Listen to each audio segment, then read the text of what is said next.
దానికి ఏమి మోడిఫికేషన్ చేసినా, ఆల్టరేషన్స్ చేసినా, ఎక్స్పాన్షన్ చేసినా ఏ అనుమతులు లేవు అని చెప్పి కూడా సుప్రీంకోర్టుకి తెలియజేయడం జరిగింది. దానికి దేనికి కూడా మరి అప్రూవల్స్ లేవు, అనుమతులు లేవు. సిడబ్ల్యూసి అనుమతించలే. తెలంగాణ ప్రభుత్వం మా అబ్జెక్షన్స్ సుప్రీంకోర్టుకు తెలియజేస్తున్నాము. అదేవిధంగా సిడబ్ల్యూసి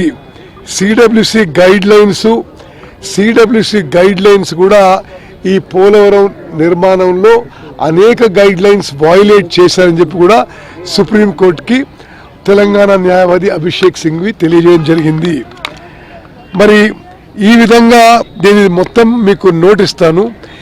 ఏ వాదనలపై అభిషేక్ మను సింఘ్వి గారు మరి along with advocate general Satvik, Vora and Shravan ఈరోజు సుప్రీంకోర్టులో మా అబ్జెక్షన్స్ పోలవరం నల్లమల్ల సాగర్ ప్రాజెక్ట్కి తెలియజేశాము. సుప్రీంకోర్టు హెస్ అడ్వైజ్డ్ దట్ మీరు ఆర్టికల్ 32 ఆఫ్ ద కాన్స్టిట్యూషన్ కింద మా ముందుకు వచ్చారు.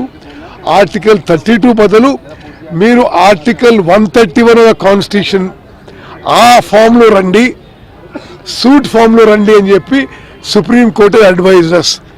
దాని ప్రకారము మేము ఇమ్మీడియట్గా ఆర్టికల్ 131 ప్రకారం సూట్ వేసి ఈ ప్రాజెక్ట్ నిర్మాణంపై ఇంజంక్షన్ అడగబోతున్నాము. కానీ రెండు రాష్ట్రాల ముఖ్యమంత్రులు ఈ జల వివాదాలు మేము చర్చల ద్వారా పరిష్కరించుకుంటామంటున్నారు. దాని మీద ఇప్పుడు ఇద్దరు ముఖ్యమంత్రులు వారి మాటలతో అందరం ఏకీభవిస్తున్నాం.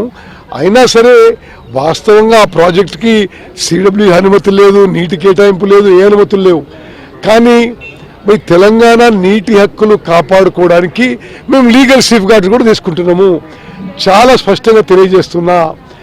మరి తెలంగాణలో ఉన్న కాంగ్రెస్ ప్రభుత్వం, ముఖ్యమంత్రి రేవంత్ రెడ్డి గారి నాయకత్వంలోని కాంగ్రెస్ ప్రభుత్వం గోదావరి జలాల్లో కానీ, కృష్ణా నదీ జలాల్లో కానీ ప్రతి నీటి బొట్టు, ప్రతి చుక్క కాపాడుకోవడానికి, మన నీటి హక్కులు కాపాడుకోవడానికి అన్ని స్థాయిల్లో కూడా పోరాటం కొనసాగిస్తామని చెప్పి నేను మనం చేస్తాను. ఏపీ సీఎం చెప్తున్నారు తెలంగాణ గవర్నమెంట్ ఎన్ని కావాలంటే అన్ని ప్రాజెక్టులు నిర్మించుకోవచ్చు, మేమే అభ్యంతరం చెప్పట్లేదు, కాళేశ్వరం కూడా మేము చెప్పలేదు, కాబట్టి ఇప్పుడు మాకు అభ్యంతరం చెప్పొద్దు, నీళ్లు అరే సముద్రంలో కలిసే నీళ్ళే కదా మేము వాడుకుంటుంది అంటున్నారు. చూడండి కృష్ణ, మరి చంద్రబాబు నాయుడు గారు మాట్లాడింది నేను చూసిన. కానీ వాస్తవంగా ఈరోజు సిడబ్ల్యూసి ముందు పాలమూరు రంగారెడ్డికి ఆంధ్రప్రదేశ్ ప్రభుత్వం అబ్జెక్షన్ చెప్తుంది. కృష్ణా నదిపై అన్ని ప్రాజెక్టులు అబ్జెక్షన్ చెప్పారు, గోదావరి నదిపై అన్ని ప్రాజెక్టులు అబ్జెక్షన్ చెప్పారు.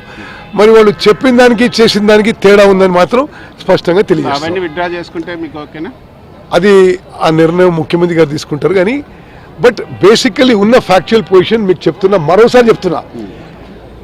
తెలంగాణలో కాంగ్రెస్ ప్రభుత్వం, ముఖ్యమంత్రి రేవంత్ రెడ్డి గారి నాయకత్వంలోని కాంగ్రెస్ ప్రభుత్వం కృష్ణా నదీ జలాల్లో, గోదావరి నదీ జలాల్లో మన నీటి వాటాని, మన నీటి హక్కులు కాపాడడానికి అన్ని ఫోరంలో, అన్ని స్థాయిలో మరి పోరాటానికి కొనసాగిస్తామని చెప్పి మనం చేస్తాం. అప్పుడు ముందు రిట్ పిటిషన్ ఆ ఫామ్ లో వచ్చినాము. ఈరోజు వాళ్ళ సుప్రీంకోర్టు అసలు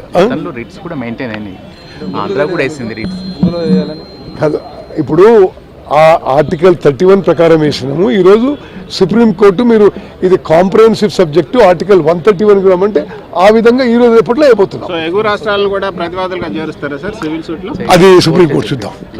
ఓకే.